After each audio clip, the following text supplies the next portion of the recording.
What is going on, my friends? So today I wanted to go over a Bible verse here, Isaiah chapter 45, verse 7. And I'm going to be reading out of the New King James Version. I form the light and create darkness. I make peace and create calamity. I, the Lord, do all things. So let's go ahead and break this Bible verse down. So I refers to God, emphasizing his personal agency and direct involvement.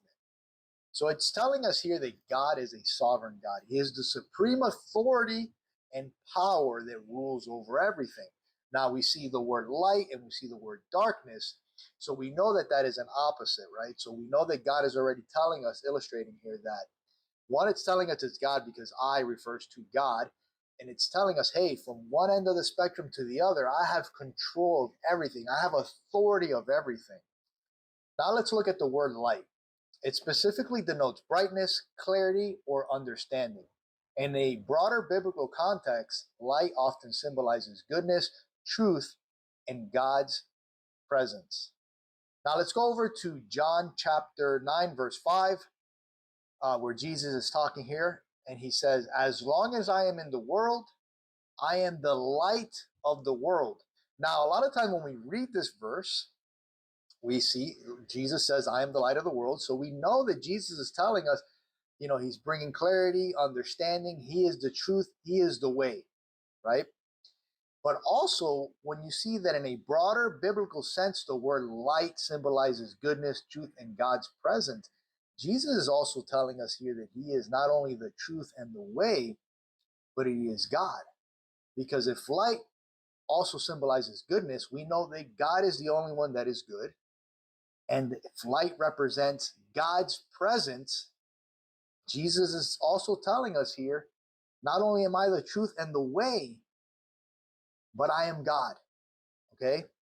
And to paint this as a picture, when Jesus said this, I am the light of the world, right? He is illuminating the path through darkness. And when we follow Jesus, we don't have to worry about what's coming forward, right? He is the truth. He knows everything. He's God. So he illuminates the path for us, and all we do is just follow him because he is the way. All right, so let's move on to the next word here, create. Now, the word create can also be looked at as allow, not to be confused with the author, okay? For example, creating darkness, otherwise allowing darkness, okay? He is not the author of darkness. Now, darkness can be looked at as evil. Why? Because darkness is the opposite of light, and light is goodness. So we can say that darkness is evil, and we know that God does not create. He doesn't do evil. He can't. He's all good. And that would contradict his characteristics. So we know that if that's what we think when we read this, then we know, hey, the Bible doesn't contradict itself.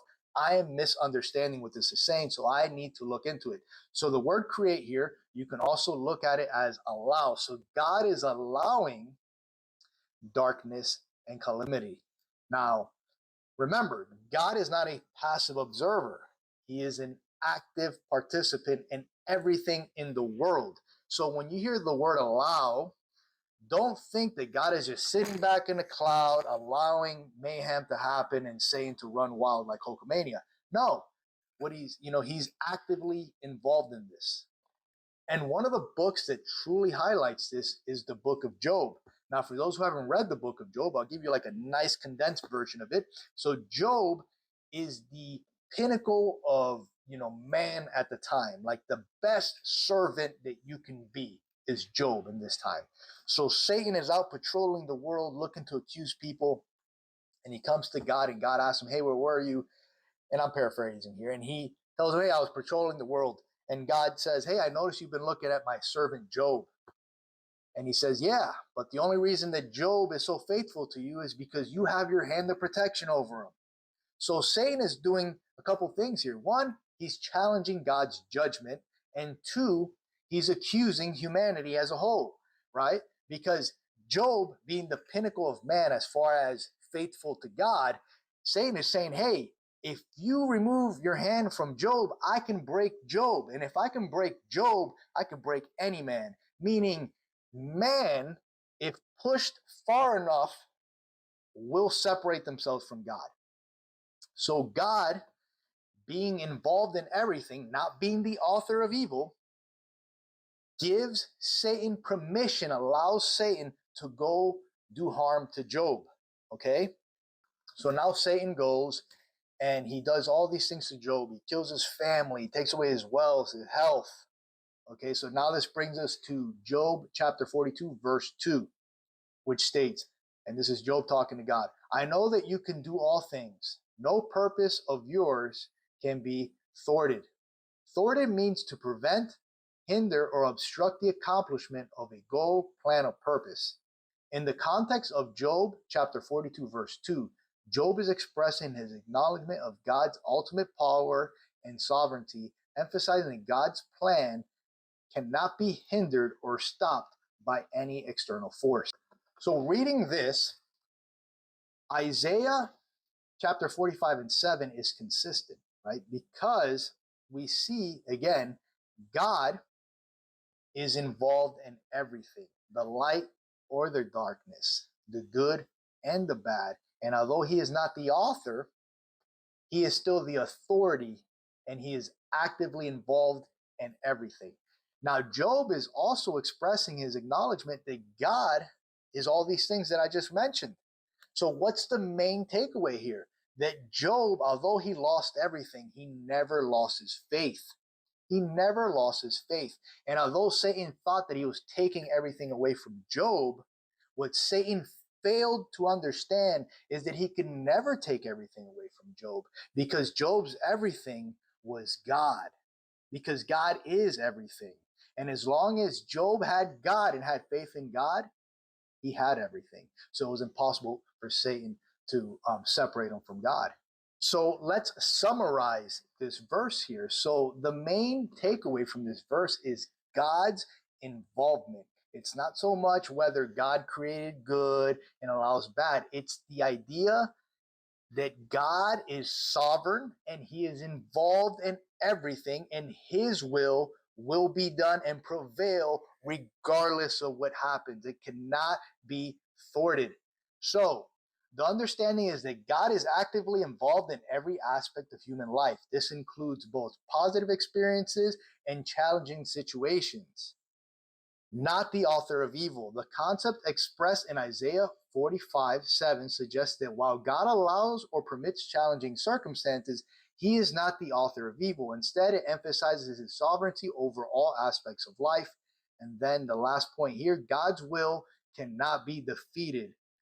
The acknowledgement that God's will cannot be thwarted, Job 42:2, reinforces the idea of his absolute sovereignty despite challenges or difficulties. God's ultimate purpose and plan will prevail.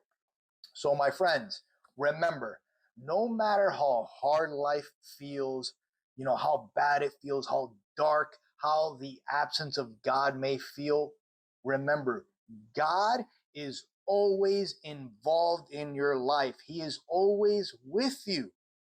And not only is he always with you, but even on the times when you think you're in dark, when you're in the bottom of the barrel, God is there to dig you out of there and make you a better version of yourself, like he did with Job. For those who don't know too much of the story of Job, one of the issues with Job was he believed in self-righteousness, self-works. He believed that the reason that God had favored for him was because of his works. But when all these things happened, he realized, wait a minute, God didn't have favor with me because of my works. He had favor with me because of my faith in God. And that's when he realized, you see, God used the evil that Satan did to rescue Job. And that's why God is a sovereign God. He has control over everything, the light and the darkness, and his will cannot be defeated. His will prevail regardless. It cannot be stopped. All right, my friends, thank you guys so much for watching. Any comments, leave them in the comment box below. God bless. Jesus is King, and take care.